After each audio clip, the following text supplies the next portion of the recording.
સખી ભાવ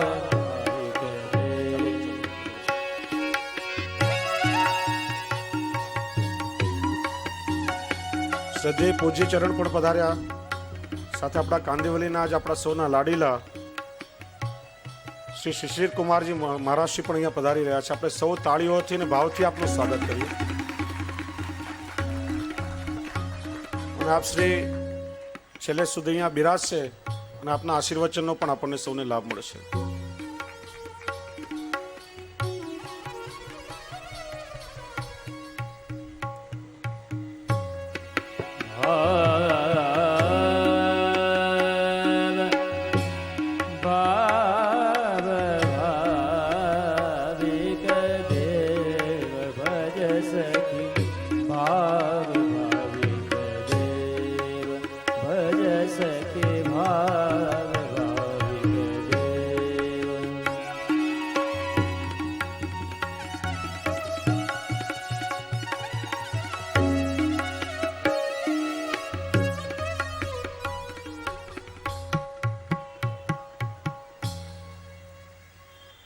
ચોથી આજ્ઞામાં શ્રી હરિરાય પ્રભુચરણે આપણને ભાવ ભાવન કરવાનો પ્રકાર બતાવ્યો. પણ આ ભાવ ભાવન કરવા માટે પાંચમું કર્તવ્ય શ્રી હરિરાયચરણ સમજાવે છે કે 4 સાધનોનું શુદ્ધિકરણ થવું આવશ્યક છે.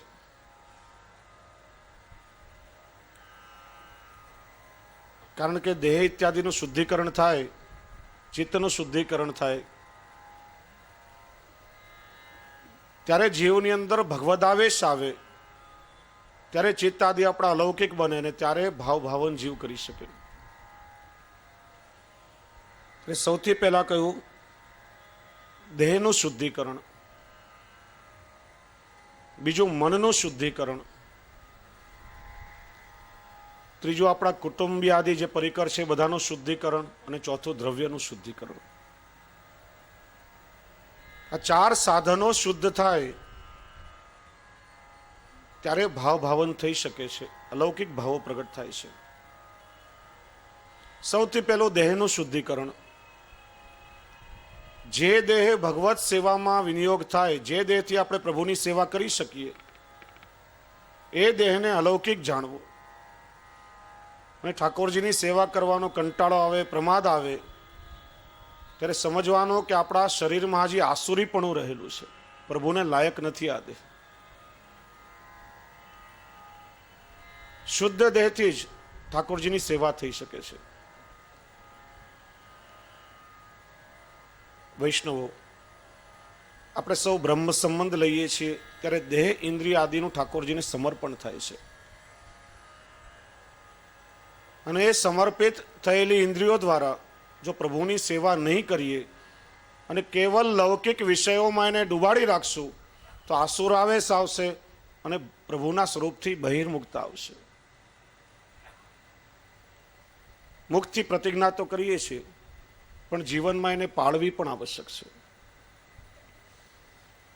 જેમણે પોતાનો સંપૂર્ણ દેહ પ્રભુને સમર્પિત કર્યો હતો, જેનાથી કેવલ પ્રભુની પ્રસન્નતાનો વિચાર કર્યો હતો. ચાલો આપણે સૌ વ્રજના ગોપીજનો પાસે જઈએ. ગોપીઓ ગોપી શા માટે કહેવાય?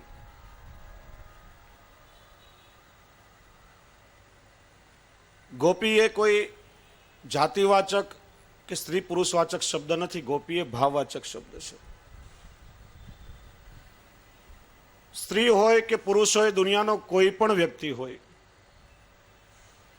ગોપીજનો જેવું કોમળ હૃદય અને ગોપીજનો જેવો ભાવ પ્રાપ્ત કરે ત્યારે પ્રભુની પ્રાપ્તિ એના માટે સહજ સાધ્ય બની જાય છે. ગોપીઓએ શું સાધન કર્યું હતું? ન તો કોઈ યજ્ઞોનું યજન કર્યું, નતા કોઈ વ્રતો કે નિયમો પાળ્યા. એ તો નિશાળમાં ભણવા પણ નહીં ગઈ હતી. આપણે એમનો સબ્જેક્ટ લઈને આજે પીએચડી કરીએ છીએ. કોઈ તીર્થયાત્રાઓ નથી કરી. એમની પાસે 2 જ વસ્તુ, એક અશ્રુ અને બીજો આશ્રય. ઠાકોરજીનું સ્મરણ કરતા કરતા આંખમાંથી ગંગા યમુના વહેતી હોય અને એ જ કૃષ્ણના ચરણનો દ્રઢ આશ્રય. આ ગોપીઓ પાસે મોટામાં મોટું સાધન હતું પ્રેમ લક્ષણા ભક્તિ. પ્રેમ અને પ્રેમથી એમણે પ્રભુને પણ પોતાના કર્યા હતા, કૃષ્ણને આત્મસાત કર્યા હતા. અને એટલા માટે જ કહેવાયું, ગોપી પ્રેમ કી ધ્વજા જીને કિયો શ્યામ અપને બસ ઉર્ધર શ્યામ ભુજા. ધ્વજ એ કોઈ પણ દેશના સામ્રાજ્યનું પ્રતીક છે. પ્રેમનું પણ પોતાનું એક અનોખું સામ્રાજ્ય છે અને એનું સાર્વભૌમત્વ એ ગોપીજનોનું છે. એટલા માટે ગોપીઓને પ્રેમની ધ્વજા કહેવામાં આવી. ગોપી પ્રેમ કી ધ્વજા, ગોપી પ્રેમ કી ધ્વજા, પ્રેમ કી ધ્વજા, ગોપી પ્રેમ કી ધ્વજા, ગોપી પ્રેમ કી ધ્વજા, ગોપી પ્રેમ કી ધ્વજા.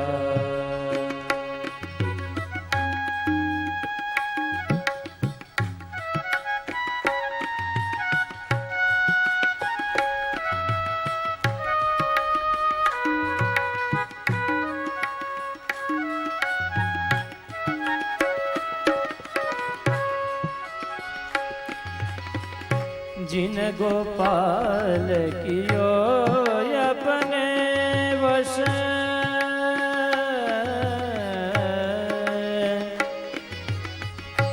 जिन गोपाल कियो अपने वश, उरधर श्याम भुजा, उरधर श्याम भुजा, गोपी प्रेम की ध्वजा, गोपी प्रेम की ध्वजा.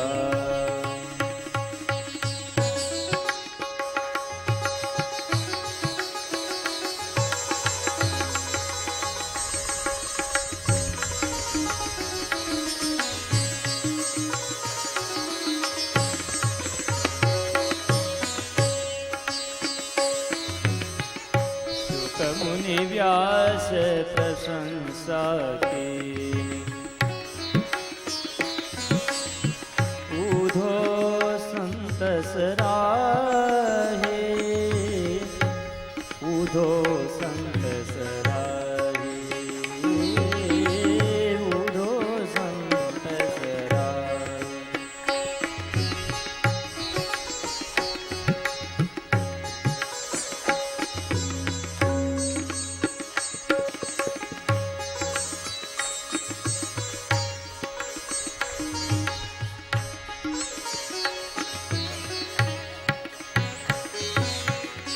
भूरे भाग्य गोकुल की वनिता,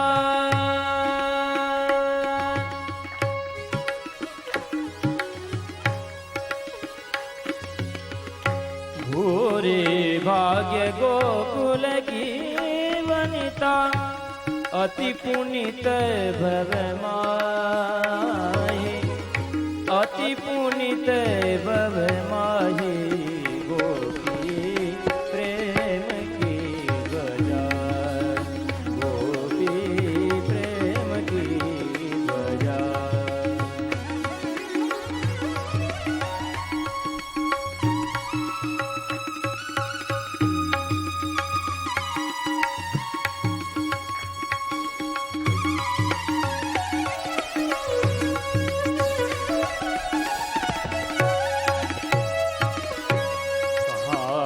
भयो जो विप्रकुल जन्म्यो,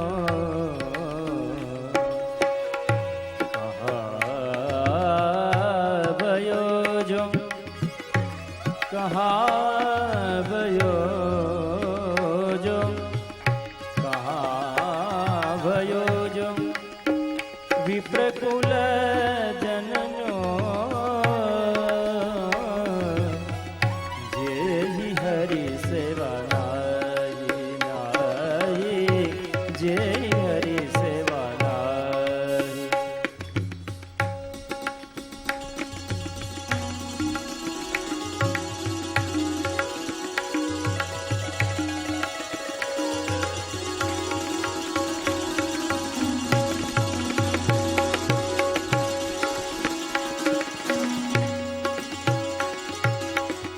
સોઈ કુલીન દાસ પરમાનંદ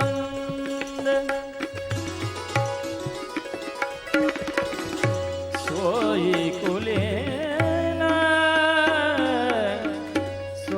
કુલીન દાસ પરમાનંદ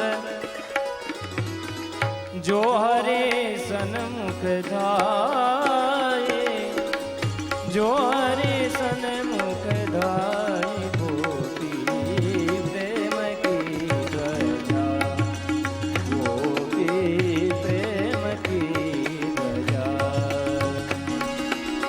પ્રેમ કી ધજા ધજા પ્રેમ કી ધજા ગોપી પ્રેમ કી ધજા ગોપી પ્રેમ કી ધજા गोपी प्रेम की ध्वजा जिने कियो श्याम अपने बस उर्धर श्याम भुजा। ગોપીઓ જેવો પ્રેમ ઠાકોરજીને ક્યારે કોઈએ કર્યો નથી અને કદાચ કરી શકે પણ નહીં. આ ગોપીજનોએ ક્યારે લેશ માત્ર પણ પોતાના સ્વાર્થ માટે પ્રભુ પાસે અપેક્ષાઓ રાખી નથી, પ્રભુ પાસે કામનાઓ કરી નથી. એમનો તો એકમાત્ર મનોરથ હતો કે અમારા પ્રભુ કઈ રીતે પ્રસન્નતાથી બિરાજે, એવું શું કરીએ કે જેનાથી પ્રભુ રાજી થાય. અરે અમારા પ્રભુની પ્રસન્નતા માટે કદાચ અમને કેટલું પણ કષ્ટ સહન કરવું પડે તો પણ વાંધો નથી, બસ કેવલ પ્રભુના જ સુખનો વિચાર. શ્રીમદ ભાગવતજીમાં પ્રસંગ આવે છે, નારદજીએ ભગવાન દ્વારકાધીશને એકવાર પ્રશ્ન કર્યો કે ભગવાન આપ દ્વારકાધીશ થયા, 16,108 રાણી પટરાણીઓ, છતાં આપના વ્રજના ગોપીઓને ભૂલતા નથી, એનું કારણ શું? પ્રભુએ કહ્યું, નારદજી એ પ્રેમનો પ્રસંગ છે, તમારું કામ નહીં, કહીશ તો તમને સમજાશે નહીં, સ્વયં અનુભવ કરવો પડશે. નારદજીએ પરીક્ષા કરવા માટે એક મિશ બનાવ્યું. દ્વારકાવી ભગવાનના રાણીઓને કહ્યું, ભગવાનના પેટમાં દુખાવો થાય છે, ભગવાનના ઉદરમાં પીડા થઈ રહી છે, કોઈ ઔષધિ લાગુ પડતી નથી. છેલ્લો એક માત્ર ઉપાય છે કે તમારા ચરણ ધોઈને ચરણોદક જો ભગવાનને આપો તો પ્રભુની ઉદરની પીડા નિવૃત્ત થાય. ભગવાનની રાણીઓએ કહ્યું કે પ્રભુ અમારા સ્વામી છે, અમે એની દાસીઓ કહેવાઈએ, અમારા ચરણનું જલ જો પ્રભુને દઈએ તો અમને નરકની પ્રાપ્તિ થાય, અમારાથી કેમ થઈ શકે? ખાલી હાથે નારદજી વ્રજમાં આવ્યા, પુનઃ એ જ મિશ મૂક્યું. ગોપીજનોને કહ્યું કે પ્રભુના ઉદરમાં પીડા થાય છે, પરિશ્રમ ખૂબ વધી રહ્યો છે, ખૂબ ઉપાય કર્યા, કેટલાય વૈદ્યોએ આવીને જોયું, કોઈ ઔષધિ લાગુ પડતી નથી. છેલ્લો ઉપાય છે, જો આપના ચરણ ધોઈને જલ પ્રભુને આપવામાં આવે તો જ આ પીડા દૂર થઈ શકે. ત્યારે ક્ષણનો પણ વિલંબ કર્યા વગર ગોપીઓએ પોતાના ચરણ ધોઈને ચરણોદક નારદજીને આપ્યું કે નારદજી હમણાં ને હમણાં જલ લઈ જાઓ, પ્રભુને રોગાવો. અમારા ચરણનું જલ લેવાથી પ્રભુના જો ઉદરની પીડા દૂર થાય તો અનેક જન્મ પણ ભલે અમને નરકની ગતિ મળે, એમને કંઈ વાંધો નથી. એ બધું કષ્ટ અમે સહન કરવા તૈયાર છે, પણ પ્રભુને પરિશ્રમ ના થવો જોઈએ. અને એટલા માટે શ્રી આચાર્યચરણે કહ્યું, ગોપિકા ગુરવઃ પ્રોક્તા પુષ્ટિ માર્ગમાં પ્રેમ લક્ષણા ભક્તિના આદર્શ, પ્રેમ લક્ષણા ભક્તિના ગુરુ એ ગોપીજનો છે.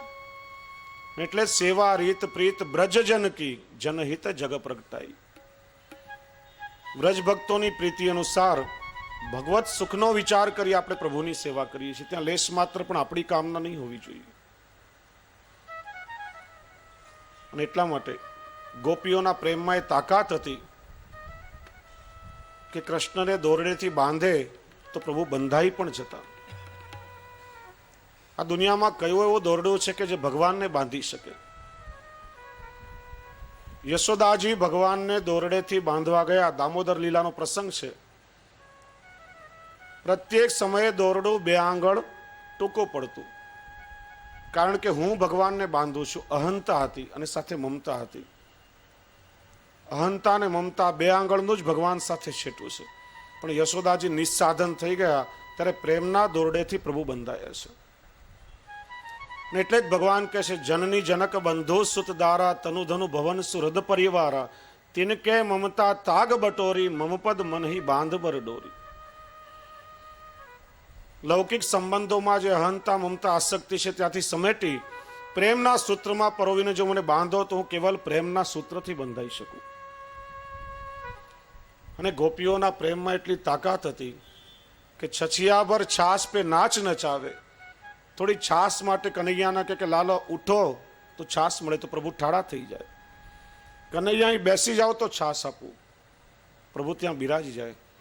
લાલા એમ છાસ નહીં મળે, થોડુંક નૃત્ય કરવું પડશે, નાચો તો તમને છાસ મળે. અખિલ જગતનો અધિપતિ થોડી છાસ માટે આહિરની કન્યા સામે ઠુમક ઠુમક નૃત્ય કરે છે. એટલા માટે જે કવિએ બહુ સરસ કહ્યું કે સચવાય નહીં સમાન તો શક્તિ શું કામની, અને નાચે નહીં ભગવાન તો ભક્તિ શું કામની. પ્રેમમાં એ તાકાત છે કે પરમાત્માને પણ નચાવી શકે છે. એટલા માટે ગોપીજનોના ભાવ અનુસાર પ્રભુનું ભજન થવું જોઈએ. પણ આ ગોપી શા માટે કહેવાય? વિદ્વાનોએ ગોપી શબ્દોના અનેક અર્થો બતાવ્યા છે. સમય અનુસાર થોડી ચર્ચા આપણે કરશું. ગોપી એ ભાવવાચક શબ્દ છે અને એના અનેક અર્થ થાય છે. ગોપી શબ્દનો એક અર્થ થાય છે ગો ભી પાતી. ગો શબ્દના પણ સંસ્કૃતમાં અનેક અર્થ છે. ગો એટલે ઇન્દ્રિયો, ગો એટલે પૃથ્વી, ગો એટલે ગાય. અહીંયા ઇન્દ્રિયવાચક શબ્દ છે. ગો એટલે ઇન્દ્રિયો, પી એટલે રક્ષા કરવી. જેમણે લૌકિક વિષય વાસનાઓથી પોતાની ઇન્દ્રિયોની રક્ષા કરી અને જેને પ્રભુના પ્રત્યે વાળી દીધી, એટલા માટેનું નામ થયું ગોપી. પ્રભુએ કેવલ 11 વર્ષ 52 દિવસ વ્રજમાં લીલા કરી છે. આ ગોપીઓને લૌકિક વિકારનો સ્પર્શ સુદ્ધા થયો નથી. એમને તો કામ પણ અલૌકિક હતું. શ્રી મહાપ્રભુજી આજ્ઞા કરે છે, વિષયાક્રાંત દેહાનામ નાવેશ સર્વથા હરે. તમારી અંદર જ્યાં સુધી લૌકિક વિષય વાસનાઓ રૂપી કચરો ભર્યો હશે ત્યાં સુધી પ્રભુ તો ઠીક, પણ એમનો આવેશ પણ ઉતરી શકવાનો નથી. કોઈ જગ્યાએ ગંદકી પડી હોય, કચરો પડ્યો હોય, દુર્ગંધ મારતી હોય તો આપણને ગમે ખરા? કચરાને આપણે સાફ કરીએ અથવા તો માણસ એ જગ્યા બદલીને કોઈ સારી જગ્યાએ બેસે. અંતરમાં પ્રભુની પધરામણી કરવી હોય પેલા અંતઃકરણને વિશુદ્ધ બનાવવું જોઈએ. ગોપીઓને લૌકિક વિષયોનો સ્પર્શ સુદ્ધા થયો નથી, માટેનું નામ થયું ગોપી. ગોપી શબ્દનો બીજો અર્થ છે ગો ભી પીબતી કૃષ્ણ. ગો એટલે ઇન્દ્રિયો, પી એટલે પીવું, પાન કરવું. જેમણે પોતાની પ્રત્યેક ઇન્દ્રિયો દ્વારા અલૌકિક ભગવદ રસામૃતનું પાન કર્યું, એટલા માટેનું નામ થયું ગોપી. નેત્રોથી પ્રભુના લાવણ્યામૃતનું પાન કર્યું છે. કર્ણથી ભગવાનના અધરામૃત, વેણુનાદ ઇત્યાદિનું પાન કર્યું છે. મુખથી ભગવાનના ચરણામૃત અને અધરામૃતનું પાન કર્યું છે. અધરામૃત, આ ધરા ઉપર જે ક્યાંય પણ પ્રાપ્ત ન થઈ શકે એવું ભગવાન શ્રી કૃષ્ણનું પ્રેમામૃત. પ્રત્યેક ઇન્દ્રિયો દ્વારા ભગવદ રસાનુભૂતિ કરી છે, એટલા માટેનું નામ થયું ગોપી. અને વૈષ્ણવ એટલા માટે જ આ દેહથી જ્યારે બ્રહ્મ સંબંધ લઈને દેહનું સમર્પણ થાય છે, ઇન્દ્રિયોનું સમર્પણ થાય છે, ત્યારે પ્રત્યેક ઇન્દ્રિયોનો વિનિયોગ ભગવત સુખાર્થે થવું જોઈએ. આપણે લોકો એકાદશીના દિવસે શું કરીએ છીએ? શું કરીએ? ઉપવાસ. ઉપવાસ, બરાબર. ઉપવાસ, અપવાસ ખોટો શબ્દ છે. અપવાસ એટલે નરકનો વાસ થાય. આ બહુ ખોટો શબ્દ ઘૂસી ગયો છે. ઉપવાસ, ઉપવાસ એટલે ખાલી દેહનું દમન કરીને ભૂખ્યા રહેવું એવું નહીં. ઉપ એટલે નજીક, વાસ એટલે રહેવું. ઉદર પોષણના લૌકિક કાર્યોથી મુક્ત થઈને એકાદશ ઇન્દ્રિયો, 5 કર્મેન્દ્રિયો, 5 જ્ઞાનેન્દ્રિયો અને 11મું આપણું મન, જે ઇન્દ્રિયોનો રાજા, એકાદશ ઇન્દ્રિયો દ્વારા પ્રભુની સન્મુખ રહેવું, પ્રભુની સેવા કરવીનું નામ છે ઉપવાસ. ફલાહાર આદિ કરીએ તો આયુર્વેદનું એક વિધાન છે. આપણે ચર્ચા કરી હતી કે ધર્મશાસ્ત્રમાં વિજ્ઞાન, આયુર્વેદ પ્રત્યેકનો સમન્વય કરવામાં આવ્યો છે. શ્રી ગુસાઈજી પ્રભુચરણે આપણી જે ભોગ પદ્ધતિ છે, પ્રત્યેક સામગ્રી ઋતુ અનુસાર, કારણ કે ઠાકોરજી પછી મહાપ્રસાદ તો આપણે જ લેવાનો હોય છે, ત્યાં આયુર્વેદનો વિચાર કરી આપણી તંદુરસ્તી, શરીરનું સ્વાસ્થ્ય જળવાઈ રહે એ પ્રમાણે આખી ભોગ પદ્ધતિ ઠાકોરજીની બનાવી છે. ત્યારે એકાદશીનો આપણે ફલાહાર કરીએ છીએ. એનું કારણ 14 દિવસ હલકો ભારી કઠોર આહાર આપણે લઈએ, એક દિવસ કેવલ ફલાહાર, એનું નામ પણ અત્યારે અપભ્રંશ થયું ફરાળ. સાચો શબ્દ છે ફલાહાર. તુલસી પત્ર પર આવે તો ફળોનો આહાર ગ્રહણ કરવો. એક દિવસ જો ભોજન નહીં કરીએ તો પાચન તંત્ર, ડાયજેશન નોર્મલ થઈ જાય અને સારી રીતે આપણે કામ કરી શકીએ. એના બદલે આજે ફલાહારની આખી પરિભાષા બદલાઈ ગઈ. 14 દિવસમાં ન ખાતા પીતા હોય એ બધું એકાદશીના દિવસે ભેગું કરીને, અને બધાનો પર્યાય પણ શોધાયો. ફરાળી ઇડલી, ફરાળી ઢોકળા, ફરાળી ઢોસા, ભાતની જગ્યાએ સામો મોરૈયો, દરેક વસ્તુનો પર્યાય. મૂળ આશય હતો કે માણસનું દરેક પુરુષાર્થ પેટ ભરવા માટે છે. એક દિવસ ઘરમાં ચૂલો પેટાવવાની ઝંઝટ જ નહીં તો મન ખાવામાં નહીં લાગે ને ઠાકોરજીમાં લાગેલું રહે. આ તો 2-3 દિવસ પહેલાથી પ્લાનિંગ શરૂ થઈ જાય કે 11ના દિવસે શું બનાવવું, તો મન ઠાકોરજીમાં કેવી રીતે લાગે. ઇન્દ્રિયોનો વિનિયોગ ભગવત સુખાર્થે થવો જોઈએ. એટલા માટે દયારામભાઈ એક ચંદ્રાવડામાં ખૂબ સુંદર પ્રકાર બતાવે છે. નિરખે નેત્ર નંદલાલને, શ્રુતિ કથા રટે મુખ નામ, નાસિકા સુંગે પ્રેમથી પ્રસાદી પુષ્પ તુલસી દામ. દામ ગ્રહણ કરે કર હરિ સેવા, દોડે ચરણ પ્રભુ દર્શન લેવા. મનથી કરે નટવર છબી ધ્યાન, સર્વાંગે કરે પ્રભુને દંડ પ્રણામ, દંડવત. પ્રભુએ આપણને આટલી સુંદર આંખો આપી હોય અને એના દ્વારા જો પ્રભુની સુંદરતાનું દર્શન છોડીને કેવલ સંસારની સુંદરતાઓ જોવે તો દયારામભાઈ ચંદ્રાવડામાં કહે છે કે મોરપીંછ પર જેમ ચાંદલા લાગેલા હોય પણ એનો કંઈ અર્થ નથી, એ આંખો એના જેવી છે. કર્ણ તો રાફડા કહીએ, નેત્ર મોરપીંછ સમાન. જીન હરિ કથા સુની નહીં કાના, શ્રવણ રંધ્ર અહીં ભવન સમાન. પ્રભુનું ગુણગાન છોડીને કેવલ વિષયની વાતોનું શ્રવણ કરે, એના કાનમાં વિષયના વિષ ધરો જ વાસ કરતા હોય. એવા કાન રાફડા જેવા છે.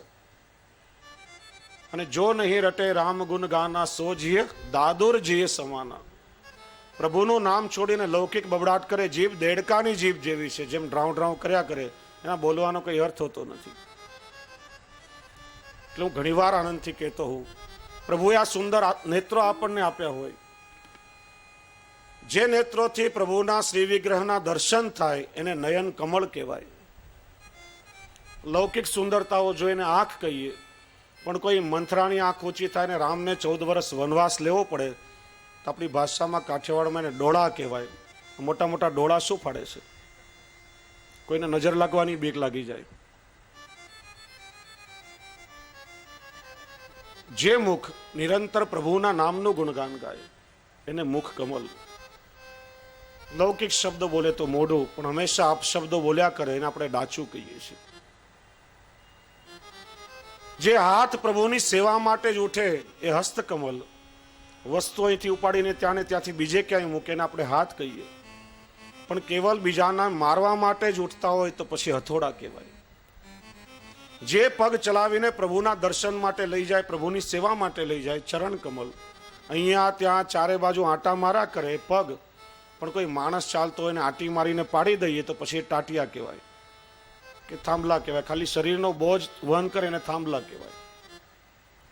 તો આપણી ઇન્દ્રિયો કેવા પ્રકારની છે એનો આપણે વિચાર કરવાનો છે. સમર્પિત થયેલું છે આ ઇન્દ્રિયોનું.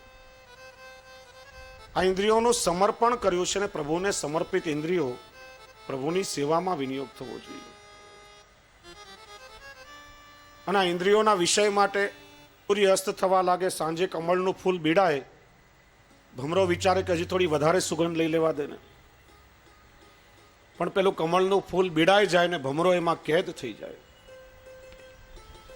જે ભમરામાં લાકડાને કોતરવાની તાકાત રહેલી છે, લાકડામાં કાણું પાડી શકે, પણ કોમળ કમળને કોતરીને બહાર નીકળી શકતો નથી. કારણ કે એમાં આસક્તિ રહેલી છે.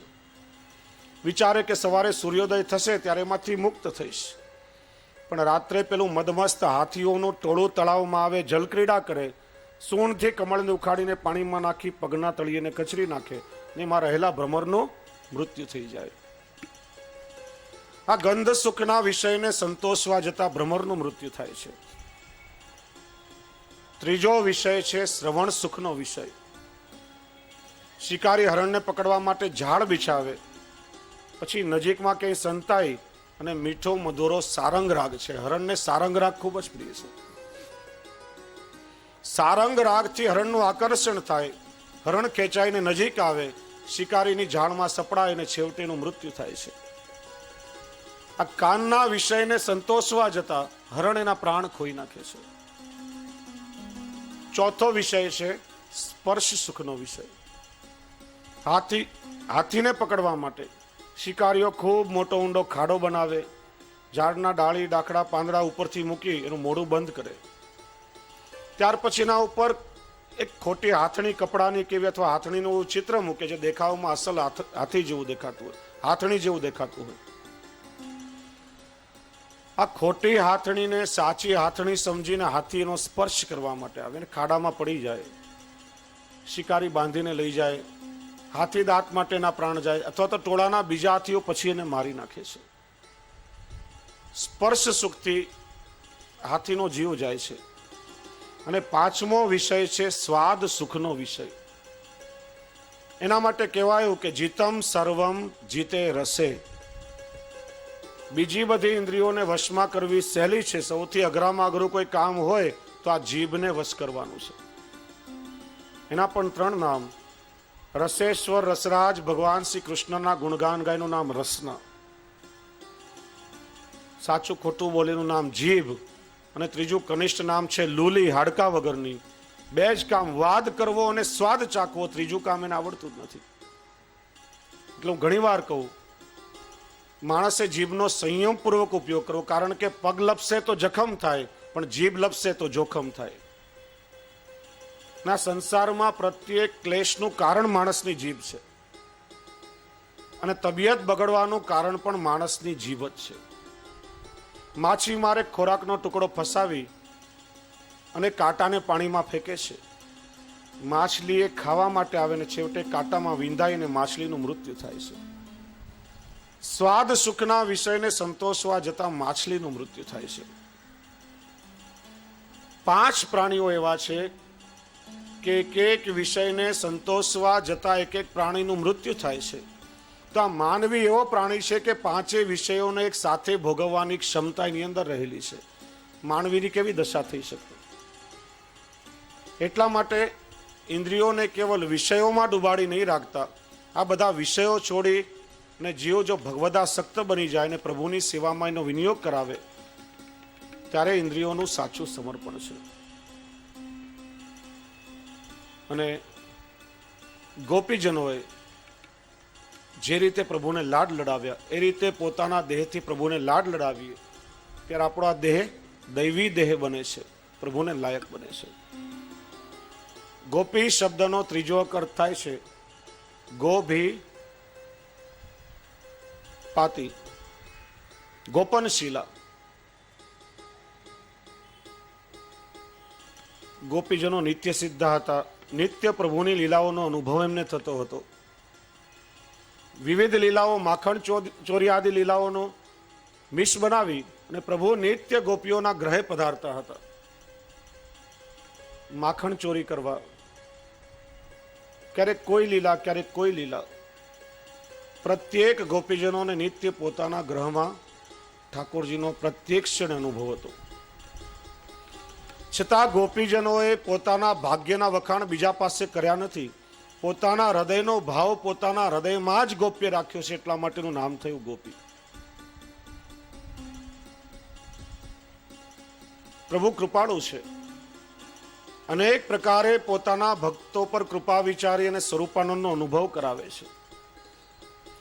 પણ જ્યારે જ્યારે કોઈ ભક્તને પ્રભુની કૃપાનો કે સ્વરૂપનો અનુભવ થાય છે, ત્યારે એની અવસ્થા એટલી વિલક્ષણ હોય છે, એ પ્રભુના સ્વરૂપાનંદમાં મગ્ન બની જાય છે ને પોતાનો ભાવ બીજા પાસે બણગા ફૂંકવાની કંઈ જરૂર રહેતી નથી. આપણા ગ્રંથોમાં કહ્યું છે 2 જણ પાસે કોઈ વસ્તુની સમજણ નહીં પડે કોઈ પ્રકારે તો 2 જણ પાસે હૃદયનો ભાવ વ્યક્ત કરી શકાય. એક આપણા સમભાવવાળા ભગવદીય વૈષ્ણવ,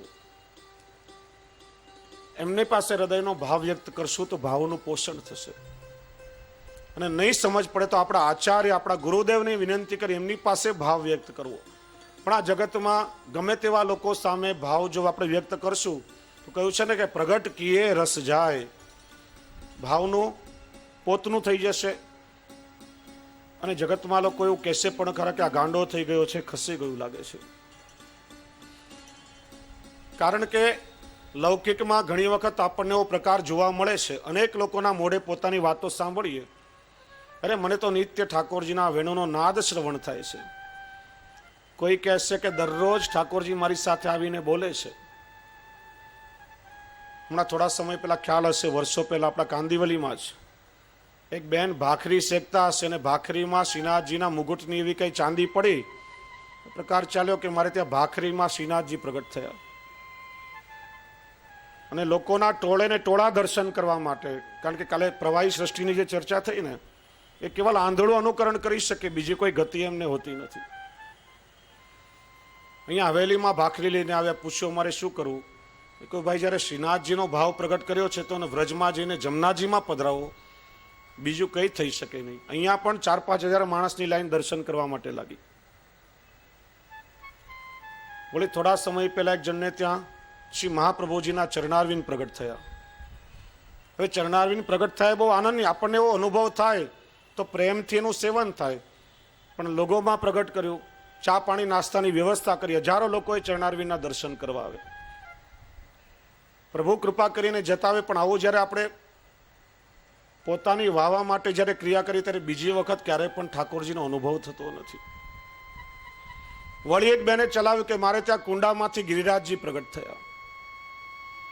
મેં વિચાર્યું કે ઠાકોરજીને આજકાલ પ્રગટ થવા માટે એવા ભક્તોના હૃદય તો રહ્યા નથી, એટલે ભગવાનને પેલા તવા ઉપર ગરમ ભાખરીમાં કે ક્યારેક ભીત ઉપર કે ક્યારેક કુંડામાં પ્રગટ થવું પડે છે.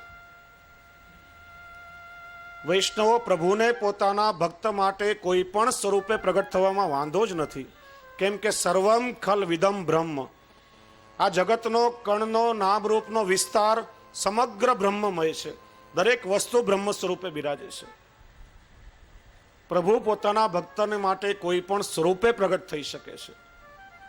પ્રહલાદજી માટે ભગવાન નરસિંહ બનીને થંભમાંથી પ્રગટ થયા છે. અર્જુન માટે ભગવાને વિરાટ સ્વરૂપ ધારણ કર્યું, તો વામનજી પણ ભગવાન બલિરાજા માટે થયા છે.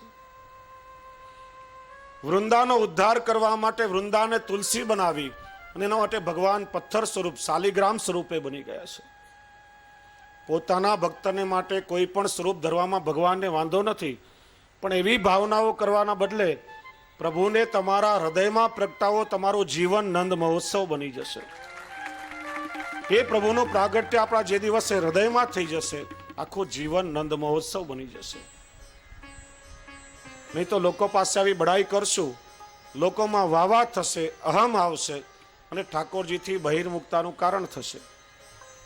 હમણાં ગયા અધિકમાં એક બેનને ત્યાં યમુનાજી પ્રગટ થયા હતા.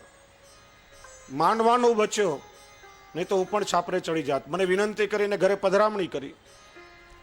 હું તો કેવલ જાણવા માટે પધરામણી કરી, વૈષ્ણવ વિનંતી કરે તો ના કહી શકીએ નહીં. બીજે દિવસે જાહેર કર્યું કે દ્વારકેશ બાબાએ કહ્યું કે સાચી વાત છે, યમુનાજી પ્રગટ થયા. હજારો લોકોના ટોળા ભેગા થાય, કોઈ ચૂંદડી ધરે, કોઈ દ્રવ્ય ભેટ ધરે, લાખો રૂપિયા ભેગા થયા. સોસાયટી વાળાએ વાંધો ઉપાડ્યો, પોલીસે જઈને પકડ્યા, ત્યારે બધું પ્રકરણ બંધ થયું. ત્યારે ખબર પડી કે પહેલા પણ કંઈક એવો પ્રકાર થયો તો એમણે એવું ચલાવ્યું કે ઠાકોરજી પલનામાંથી ચાલતા ચાલતા મારા ખોળામાં આવીને બિરાજે મલાડમાં. અને પછી લોકો પાસે કે મારા ઠાકોરજી તો ઈચ્છા છે કે તમારા ઘરે પધરામણી આવવું છે, ને વૈષ્ણવ પાછી પધરામણી કરાવે પણ ખરા. આનું નામ પ્રવાહી સૃષ્ટિ. લોકોના ટોળે ટોળા ઘરે જાય, ઘરે ઘરે પધરામણીનો ક્રમ ચાલ્યો. પછી કે મારા ઠાકોરજીને સોનાની ચેન જોઈએ છે, મારા ઠાકોરજીને આ જોઈએ છે. 10 લાખ રૂપિયા બેંકમાં ભેગા થયા. પોલીસે મેથી પાક આપ્યો ત્યારે આ બધો પ્રકાર છૂટ્યો અને ત્યાંથી ભાગ્યા.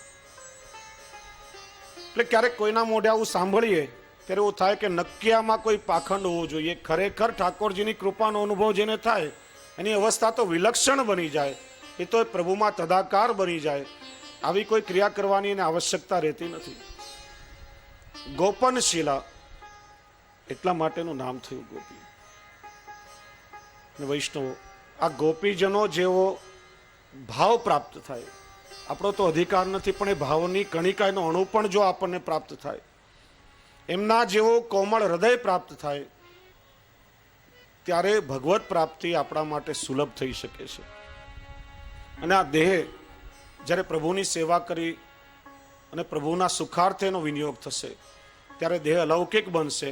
ત્યારે સમજવાનું કે આપણું શરીર, આપણો દેહ દૈવી થયો છે. નહીં તો ઠાકોરજીની સેવામાં આળસ કે પ્રમાદ આવે, કંટાળો આવે, સમજવાનું કે જે આપણો દેહ આસુરી દેહ છે, હજી પ્રભુને લાયક થયો નથી. બીજું શુદ્ધિકરણ દ્રવ્યનું શુદ્ધિકરણ બતાવે છે. શ્રી ગોકલેશ પ્રભુએ તો દ્રવ્ય શુદ્ધિ નામનો આખો ગ્રંથ આપ્યો છે. એમાં અપરસનો પ્રકાર, પ્રત્યેક વસ્તુને ક્રિયાઓનું કઈ રીતે શુદ્ધિકરણ થાય એનો ખૂબ સૂક્ષ્મ પ્રકાર બતાવ્યો છે. અપરસ, આચાર, વિચાર ખૂબ વિસ્તાર કર્યો છે. અહીંયા ધનની સાથે ચર્ચા કરવામાં આવી કે ઠાકોરજીની સેવામાં ઉપયોગ કરવામાં આવતો જે દ્રવ્ય છે, અહીંયા ધન શબ્દ નથી કહ્યો, દ્રવ્ય શબ્દ વાપર્યો છે. ધ્રુવ ધાતુ પરથી ધન શબ્દ પડે છે. કમાઈ અને તિજોરીમાં મુકાય, ક્યારે પણ પાછું બહાર નીકળે નહીં, એને ધન કહેવાય. દ્રવ્ય જે સતત ગતિશીલ હોય, આપણે અંગ્રેજીમાં એને લિક્વિડ કહીએ છીએ, હંમેશા પ્રવાહી હોય,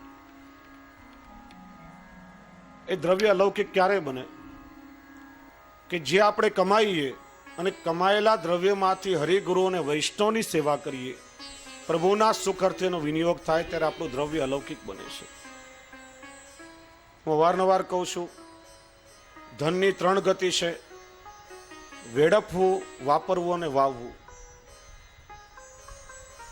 આજે ક્રિકેટમાં લગાડ્યા અને હારી ગયા, માંડ કમાય અને શેર બજારમાં બધું ખોઈ નાખ્યું, કોર્ટમાં કેસ લડ્યા, વકીલોએ બધું ખાઈ લીધું. આ બધું વેડફ્યું કહેવાય અને નિરર્થક છે. વાપરવું એટલે પોતાના માટે સારો મજાનો બંગલો બનાવ્યો, સારું ફર્નિચર લીધું, મનગમતી વસ્તુઓ પોતાના માટે ઉપયોગ કર્યો, એ વાપર્યું કહેવાય.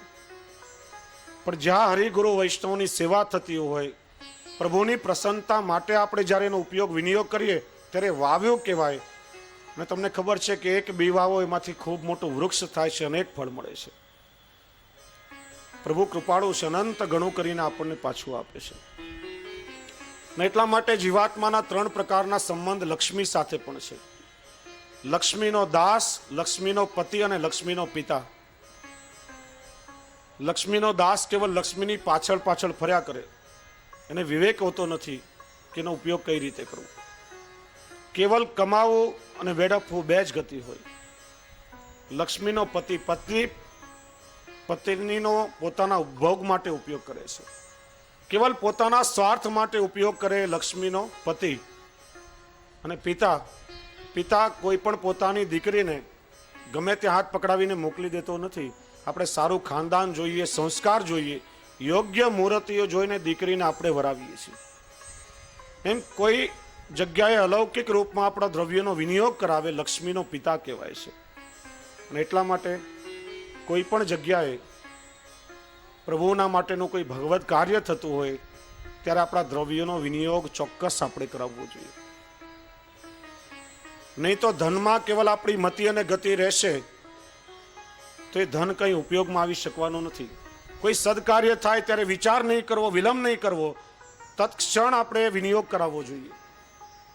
નહીં તો આપણે ત્યાં એક વાર્તા આવે છે કે એક જગ્યાએ કથા ચાલી રહી હતી અને કોઈ સામાજિક કાર્ય માટે કથા હશે, ત્યારે કથામાં ફંડ ફાળો પણ થતો હતો.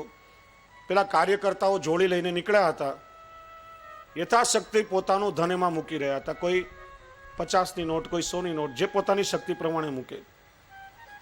એક માણસ કથામાં બેઠવા જોતો હતો, હું પણ આવ્યો છું, બધા મૂકી રહ્યા છે, મારી પણ ફરજ છે. એને જોયું કે આગળવાળા માણસે 50ની નોટ મૂકી, પોતાના ખિસ્સામાંથી 50ની નોટ કાઢી. કહ્યું સ્વયંસેવકો આવશે એટલે એમાં મૂકીશ. થોડે આગળ ચાલ્યા, વળીને જોયું કે પેલા માણસે તો 20ની નોટ કાઢી, ત્યારે કે હું 50 શા માટે મૂકું, 50 પોતાના ખિસ્સામાં મૂકી પછી એને 20ની નોટ કાઢી. વળીને જોયું આગળવાળા માણસે તો ખાલી 5ની નોટ જ મૂકી છે, હું 20 રૂપિયા શા માટે બગાડું. એમ કરતા કરતા છેવટે 1 રૂપિયાનો સિક્કો પોતાના હાથમાં મૂકી પકડ્યો કે આ લોકો મને આવશે ત્યારે રૂપિયાનો સિક્કો મૂકી દઈશ. પેલા સ્વયંસેવકોને આવતા વાર લાગી, મુઠ્ઠી વાળી હતી, હાથમાં થોડું પરસેવા જેવું થયું. હાથ ખોલીને જોયું તો ભીનો થયો છે. કહ્યું, અરે મારા વાલા રૂપિયા, તને મારાથી દૂર જવાનું એટલું દુઃખ છે કે તું રડે છે, પાછો ખિસ્સામાં મૂકી દો. ક્યારે પણ ખિસ્સામાંથી છૂટે જ નહીં. એનું નામ ધન કહેવાય. અહીંયા દ્રવ્યની વાત કરી છે. હરે ગુરુ અને વૈષ્ણવને માટે જેનો વિનિયોગ થાય એનાથી આપણા દ્રવ્યનું શુદ્ધિકરણ થાય છે.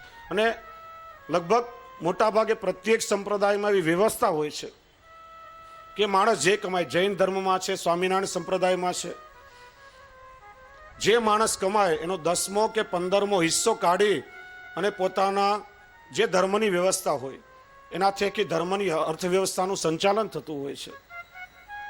એ કાઢીને અચૂક ધર્મ કાર્ય માટે મોકલાવે. એનું કારણ છે કે એનાથી બીજા દ્રવ્યનું શુદ્ધિકરણ થાય છે. કપડામાં ડાઘ લાગે તો ડિટર્જન્ટથી ધોઈએ છીએ, વાસણો માંજીએ છીએ. એમાં આપણી પાસે આવનારું ધન અનેક જગ્યાએથી ફરતું ફરતું આવે છે. અમારા ચરણમાં પણ વૈષ્ણવ અનેક પ્રકારનું દ્રવ્ય પધરાવે છે. એ રૂપિયો ક્યાંથી આવે છે? અધિકાર વગરનું દ્રવ્ય હોય, કોઈની પાસેથી છીનવેલું હોય, કોઈ ચોરી કરીને લાવ્યો હોય, જૂટવેલું હોય, એવું આસુરી દ્રવ્ય જો આપણા ઘરમાં આવે તો આપણું અનેક ગણું ઘરમાંથી સાથે લઈને જતું હોય છે. એટલા માટે દ્રવ્યનું શુદ્ધિકરણ આવશ્યક છે. જે આપણે કમાઈએ એમાંથી 10 કે 15% કાઢીને કોઈ ભગવત કાર્ય માટે પણ વિનિયોગ કરાવીએ ત્યારે સંપૂર્ણ દ્રવ્યનું શુદ્ધિકરણ થાય છે. અને બીજો દ્રવ્ય પણ કેવલ પ્રભુના સુખ માટેનો વિનિયોગ થાય છે, અલૌકિકમાં જ એનો ઉપયોગ થાય છે. નહીં તો પછી જ્યાં ત્યાં ગમે તેવા માર્ગે એ તમારું દ્રવ્ય ફોકટમાં વેડફાશે. એટલા માટે દ્રવ્યનું પણ શુદ્ધિકરણ જરૂરી છે. ત્રીજું શુદ્ધિકરણ કુટુંબીજનોનું. આપણે ત્યાં જે ઠાકોરજીની પ્રત્યક્ષ સેવા કરે પ્રભુનો સેવક, અને જે ઠાકોરજીની સેવા કરી રહ્યો હોય એને આપણે સહભાગી થઈએ, એ પ્રત્યક્ષ નહીં પરોક્ષ સેવા છે. ને આપણે ત્યાં પરિચર્યા કહેવામાં આવે છે અને એને પરિચારક કહેવામાં આવે છે. જેમ હવેલીમાં આચાર્ય બાળકો ઠાકોરજીની સેવા કરે ત્યારે એમના પ્રતિનિધિ અથવા મુખિયાજી, સેવક ટેલવા, એ બધા પરિચારક કહેવામાં આવે છે, જેમને સેવામાં સહાયક બને છે. આપણે ઠાકોરજીની સેવા કરીએ ત્યારે આપણા કુટુંબીજનો પણ ઠાકોરજીની સેવામાં સહાયક થઈને કૃતકૃત્ય બની જાય છે. શ્રી મહાપ્રભુજી સમજાવે છે કે જે આપણા કુટુંબીજનો સ્નેહથી પ્રભુની સેવામાં પ્રવૃત્ત થાય તો સમજવાનું કે બધા દૈવી છે. પરાણે કોઈને સેવા કરવાનું નહીં કહેવું. જો સેવા કરવાની ના પાડશે તો પ્રભુની સેવાનો ના પાડવાનો અપરાધ એને પણ લાગશે ને આપણને પણ લાગશે. સ્વેચ્છાએ સેવામાં પ્રવૃત્ત થાય ને દૈવી જાણવા, અને સેવામાં જેનું મન ન હોય એને આસુરી જાણવા, પણ સ્વયં જાતે ઠાકોરજીની સેવામાં પ્રવૃત્ત થઈ જવું. એટલા માટે બ્રહ્મ સંબંધ આપણે પરિવાર સાથે લઈએ છીએ. પરિવાર સાથે ઠાકોરજીની સેવામાં પ્રવૃત્ત થવું જોઈએ. અને વડીલોએ પણ આગ્રહ રાખવો કે ઘરમાં આપણા નાના બાળકો છે, જે પણ આપણા પરિવારના સભ્યો છે, એમને સાથે સાથે ઠાકોરજીની સેવામાં હાથ પવિત્ર કરવા માટે લાવવા જોઈએ. નાનપણથી એ સંસ્કાર આપવા જોઈએ. આજે આપણી મનોદશા શું છે? બાળક નાના હોય એમને સેવા કરવાની જિજ્ઞાસા થાય, મોટાઓને જોઈ જોઈને બાળકો શીખે, એનાથી સંસ્કાર મળે. નાના બાળકો નજીક આવે, ચાલ ભાગ અહીંથી, હમણાં તારું કામ નથી, દૂર હટ અહીંથી, એ કાયમને માટે દૂર હટી જશે. ક્યારે પણ પ્રભુની સેવામાં મન નહીં લાગે. બાળકોને સંસ્કાર આપો. પરિવારના દરેક સદસ્ય પાસે ઠાકોરજીની સેવામાં હાથ પવિત્ર કરાવો. એક વ્યક્તિ ઠાકોરજીની જે આપણે માળા કરી રહ્યા હોઈએ એ સેવા, અને માળા કરવા માટે ફૂલ ઝાડમાંથી છૂટી આવે, બહારથી લઈ આવે, તો એ સેવા નહીં ને પરિચર્યા કહેવાય. સેવકની આપણે અનુકૂળ થઈએ, પ્રભુની પરિચર્યા કહેવાય. બેન ઘરમાં ઠાકોરજીની સેવા કરતા હોય અને સેવામય સંસાર ચલાવવા માટે જે દ્રવ્યની જરૂર છે એ ભાઈ કમાઈને લાવે તો એ પણ પ્રત્યક્ષ નહીં ને પરોક્ષ સેવા જ કહી શકાય, કે જેનાથી આપણે સેવામય સંસારનું વહન કરીએ છીએ. તો એ રીતે જે આપણા કુટુંબીજનો છે, પરિવારના સદસ્ય છે, એ પણ પ્રભુની સેવામાં હાથ પવિત્ર કરીને કૃતકૃત્ય બની જાય છે, એમનો પણ ઉદ્ધાર થાય છે. માટે એમનું પણ શુદ્ધિકરણ આવશ્યક છે. અને ચોથું શુદ્ધિકરણ, મનનું શુદ્ધિકરણ, એ ખૂબ વિસ્તારથી આવતીકાલે આપણે એની ચર્ચા કરશું. આજના સત્રનો અહીંયા વિરામ કરીએ. પણ આપણે સૌ ખૂબ ભાગ્યશાળી છીએ કે આપણા શિક્ષાપત્રના સત્રમાં દરરોજ એક એક વલ્લભકુલના આચાર્ય બાળકો પધારી રહ્યા છે અને કાંદિવલીના બળભાગી વૈષ્ણવોને આશીર્વાદ આપી પોતાનું કૃપા વર્ષન કરી રહ્યા છે. પૂજ્ય દાદાશ્રી તો ખૂબ કૃપા વૃષ્ટિ કરી નિત્ય અહીંયા બિરાજે છે. ને આપણા કાંદિવલીના જ આપણા સૌના લાડીલા, અમારા દાદાજીના અનન્ય મિત્ર સખા કહીએ એવા અમારા કાકાજી નિત્ય લીલા શ્રી કૃષ્ણ કુમાર કાકાજીના લાલજી ખૂબ યુવા વયે એમણે ઘણો બધો પુરુષાર્થ કર્યો છે. ઠાકોરજીના સેવા પરાયણ છે અને વચનામૃતો પણ ખૂબ સુંદર કરે છે. આજે આપણા સૌની વચ્ચે પધાર્યા છે એટલે આપણે સૌ ભાવથી આપનું સ્વાગત કરીએ અને આપ શ્રીના વચનામૃતોનો પણ સૌ વૈષ્ણવને લાભ મળશે. ત્યાર પછી નિત્યક્રમ મુજબ શ્રી વલ્લભની આરતી થશે, આશ્રયનું પદ બોલાશે, પ્રભુના મનોરથની, ફૂલ મહેલના મનોરથની આજે ઝાંખી થશે. અને આજે રાત્રે ગૌલોકવાસી પરમ ભગવદીય શારદાબેન રમણલાલ શાહ, જે નિત્ય સત્સંગ મંડળમાં અહીંયા આવતા હતા, એમની માળા પેરામણી એમના પરિવારના સભ્યો તરફથી છે. તો વિશેષ કંઈ ન કહેતા આજના સત્રને આપણે વિરામ આપીએ. બોલીએ શ્રી ગોવર્ધનનાથ શ્રી દ્વારિકાધીશ શ્યામ સુંદર શ્રી યમુને મહારાણી શ્રી વલ્લભાધીશ શ્રી ગુસાઈજી પરમ દયાલ શ્રી હરિરાય મહાપ્રભુ. આપ શ્રીનું વચનામૃત શરૂ થાય પહેલા એક બે જાહેરાતો કરવાની છે. વૈષ્ણવો છેલ્લા થોડા ઘણા વર્ષોથી મનમાં એક મનોરથ હતો, સંકલ્પ હતો. અમારા અમરેલીનો આસપાસનો ગ્રામ્ય વિસ્તાર 550 ગામમાં લગભગ વૈષ્ણવ સૃષ્ટિ છે. દરેક વૈષ્ણવ ગામથી નિત્ય સન્મુખ ના થઈ શકે. સારા હાઈવેના લોકેશન પર એવું કોઈ સુંદર સ્થાન પ્રાપ્ત થાય તો એ સ્થાનમાંથી વૈષ્ણવ માટે આપણે વૈષ્ણવ ઉપયોગી વિવિધ પ્રવૃત્તિ શરૂ કરી શકાય.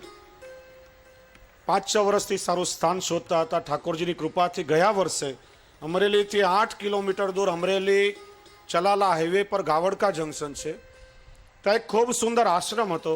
એ આશ્રમની જગ્યા અમે શ્રી દ્વારકેશ પુષ્ટિ માર્ગે સેવા ટ્રસ્ટના નેજા હેઠળ ખરીદી અને ઠાકોરજીની કૃપાથી ત્યાં વલ્લભ પુષ્ટિ ધામનું નિર્માણ કાર્ય પ્રારંભ થઈ ચૂક્યું છે. પુષ્ટિ માર્ગમાં સૌથી પ્રથમ કહી શકાય એવું ખૂબ સુંદર વલ્લભ પુષ્ટિ ધામ ત્યાં સાકારિત થવા જઈ રહ્યું છે. અનેકવિધ પ્રવૃત્તિઓ ત્યાં ધમધમતું હશે. પ્રથમ તબક્કે ત્યાં ખૂબ સુંદર આધુનિક ગૌશાળાનો પ્રારંભ, એનું બાંધકામ ચાલુ થયું છે. આ ગૌશાળામાં ગાયોની સેવા અને લાલન પાલન ખૂબ સુંદર રીતે થશે અને ગાયોની ખૂબ સુંદર ગીરની ઓલાદો આપણે ઉત્પન્ન કરી શકીએ એવી વ્યવસ્થા થશે.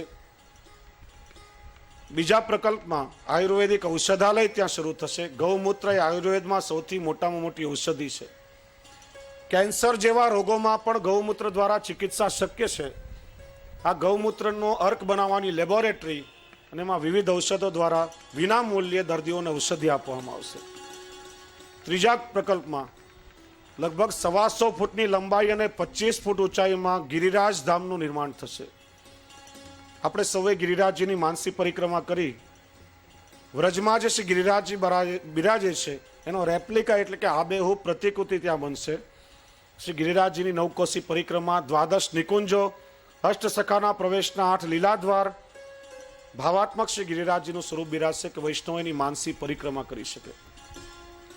ચોથા પ્રકલ્પમાં શ્રી યમુના પુલીન કલિંદ પર્વત પર થઈ શ્રી યમુનાજીનો જલપ્રવાહ પધારે ઠકુરાણી ઘાટ પર શ્રી યમુનાજીની નિકુંજો સિદ્ધ થશે. વૈષ્ણવોને ઈચ્છા થાય કે અમારા સેવ્ય સ્વરૂપને પધરાવીને નૌકા વિહાર આદિનો મનોરથ કરવો છે તો વિના સંકોચે વૈષ્ણવ પોતાના ઠાકોરજીને પધરાવીને પણ મનોરથ સંપન્ન કરી શકશે. નાની સુંદર આમ્રકુંજ બનશે કે જેમાં ઠાકોરજીના ઉષ્ણકાલના મનોરથ, ઝૂલા આદિ આમ્રકુંજ આદિના મનોરથો સિદ્ધ કરી શકાય. ત્યાર પછી યજ્ઞશાળા, 12 મહિનામાં સાંપ્રદાયિક વૈદિક યજ્ઞો એમાં સંપન્ન કરી શકાય. પુસ્તકાલય, આજે આપણા બાળકોને સૌથી વધારેમાં વધારે આવશ્યકતા હોય તો આ પુસ્તકોનું વાંચન આદિ કરવાની છે. આજે ઘરમાં આપણે પુસ્તક સાચવતા નથી, ખૂબ સુંદર લાઇબ્રેરી બનશે જેમાં પ્રાચીનથી આધુનિકતા લઈને દરેક પુસ્તકોનો સમન્વય થશે.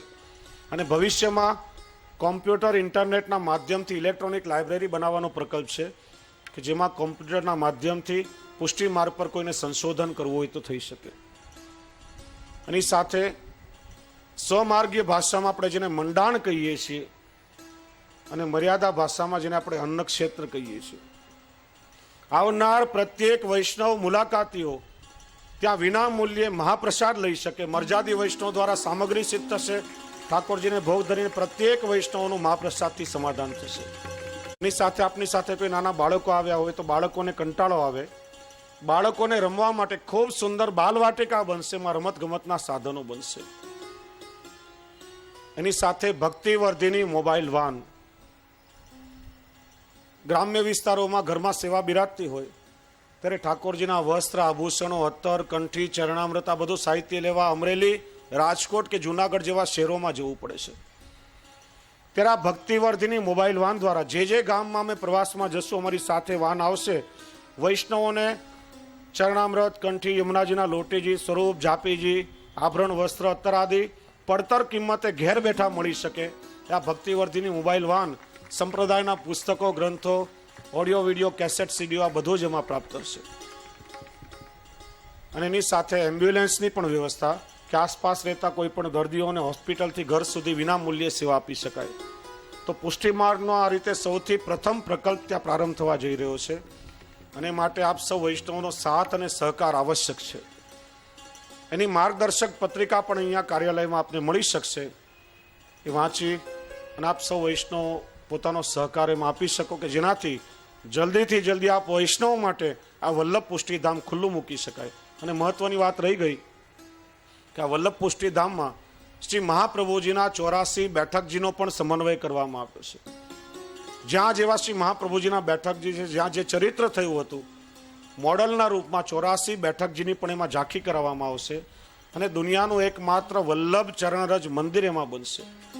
શ્રી મહાપ્રભુજી લઈ અમારા તાજી મહારાજ સુધીના દરેક આચાર્યોના ચરણ પાદુકા, શ્રી મહાપ્રભુજીનું સ્વરૂપ અને ચિહ્નોવાળા સુંદર ચરણારવિંદ 84 બેઠકજીની રજ પધરાવીને એમાં સ્થાપિત થશે. અને રમણરેતી બિછાવવામાં આવશે કે વૈષ્ણવોને વલ્લભ ચરણરજમાં આળોટવાનું સૌભાગ્ય પ્રાપ્ત થાય. શ્રી મહાપ્રભુજીનું એક નામ છે સર્વોત્તમજીમાં છેલ્લું, અશેષ ભક્ત સંપ્રાર્થ્ય ચરણાબ્જ રજો ધન. વલ્લભની ચરણ રજ એ આપણા સૌની ધન છે. તો આ રીતે વલ્લભ પુષ્ટિ ધામમાં આપ સૌ આપનો સહકાર આપી શકો છો. બીજી આનંદની વાત, છેલ્લા 6 વર્ષથી મ્યુનિસિપાલિટીમાં પ્લાન પાસ કરાવવા આદિની ક્રિયાઓ થતી હતી, પણ શ્રી દ્વારકાધીશ પ્રભુની કૃપાથી બધું કાર્ય સંપન્ન થયું છે. આપ જ્યાં અત્યારે બેઠા છો થોડા સમયમાં જ એ સ્થાનમાં ખૂબ સુંદર સત્સંગ હોલનું નિર્માણ થવા માટે જઈ રહ્યું છે. કારણ કે કાંદિવલી એ ગોકુલ છે, હજારો વૈષ્ણવ દ્વારકાધીશ પ્રભુના દર્શનાર્થે આવે. આ વરસાદની સિઝનમાં કેટલી બધી અગવડતા પડે, પતરા દર વર્ષે નાખીએ, લાખો રૂપિયાનું ભાડું ચૂકવવું પડે છે, આ મંડપનો ખર્ચ કરવો પડે.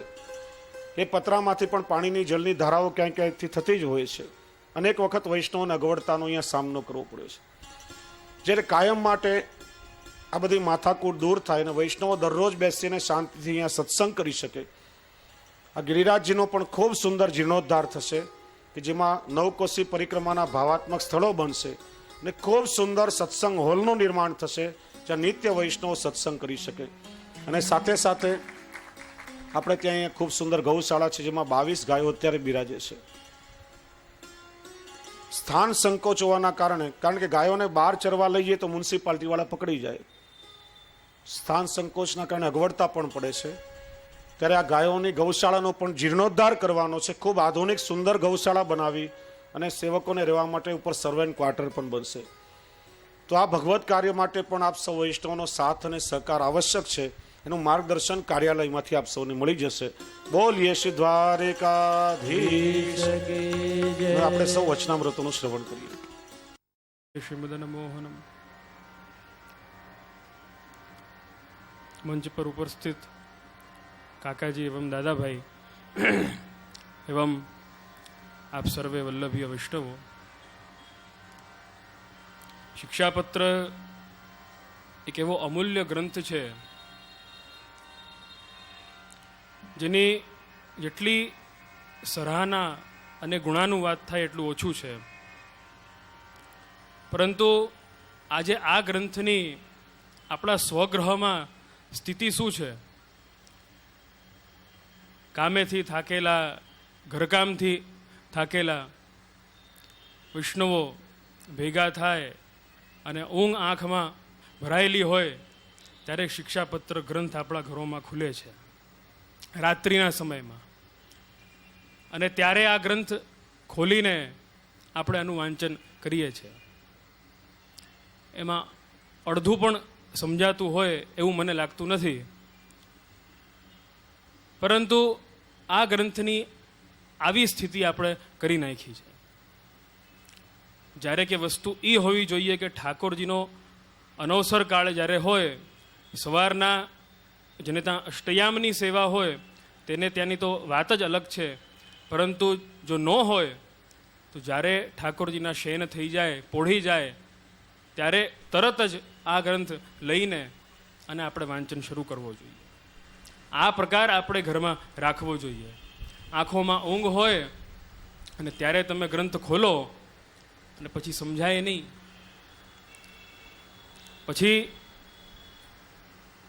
આપણને આપણા સંશયો જે છે એનાથી મુક્તિ મળતી જ નથી. કહે છે કે શિક્ષાપત્ર એકમાત્ર એવો ગ્રંથ છે કે જેમાં મનમાં કંઈ બી સંશય હોય અને તમે પાનું ખોલો એટલે તરત એના સંબંધિત જ શ્લોક સામે દેખાય અને આપણું સંશય દૂર થઈ જાય. પરંતુ જ્યારે આંખમાં ઊંઘ હોય અને પાનું ખોલો તો પછી કયો સંશય દૂર થશે? સંશય વધશે. આપણી સૌથી મોટી કચાશ અગર હોય તો આપણા સ્નેહની છે, આપણા પ્રેમની છે. આપણને સંશયોનો વટવૃક્ષ આપણા જીવનમાં ઊભો થઈ ગયો છે. આટલા બધા સુંદર ગ્રંથો હોવા છતાં બી વલ્લભકુલ આચાર્યોના સાનિધ્યમાં આપણે રહીએ છીએ, છતાં બી સંશયનો વટવૃક્ષ ઊભો થઈ ગયો છે. એનું કારણ શું? એનું મૂળ કારણ છે કે આપણા સ્નેહની કમી છે. ગોકુલનાથજી સમજાવે છે કે સ્નેહ કેટલા પ્રકારના. આપણને એમ થાય કે સ્નેહ એક જ પ્રકારનો હોય, એક લૌકિક સ્નેહ અને એક અલૌકિક સ્નેહ. આપણને એ જ ખ્યાલ છે. પરંતુ ગોકુલનાથજી સમજાવે છે કે સ્નેહના 4 પ્રકાર. પહેલો પ્રકાર વિષયી સ્નેહ, બીજો પ્રકાર સહજ સ્નેહ, ત્રીજો પ્રકાર મહાત્મ્યયી સ્નેહ અને ચોથો પ્રકાર આરૂઢ સ્નેહ. વિષયી સ્નેહ એ છે કે જે આપણે સર્વેને છે. આપણને કંઈક સ્વાર્થ હોય અને આપણે ગુરુ સન્મુખ થઈએ, આપણે ઠાકોરજીના સન્મુખ થઈએ, એનું નામ વિષયી સ્નેહ પ્રગટ થયું કહેવાય. કાં તો બ્રહ્મસંબંધ લેવું હોય, કાં તો ઠાકોરજી પુષ્ટાવા હોય, કાં તો પુષ્ટાવેલા ઠાકોરજીની સેવા પાછી પધરાવી હોય, કંઈક ને કંઈક કામ હોય અને આપણે જ્યારે સન્મુખ થઈએ એટલે વિષયી સ્નેહ. બીજો સહજ સ્નેહ.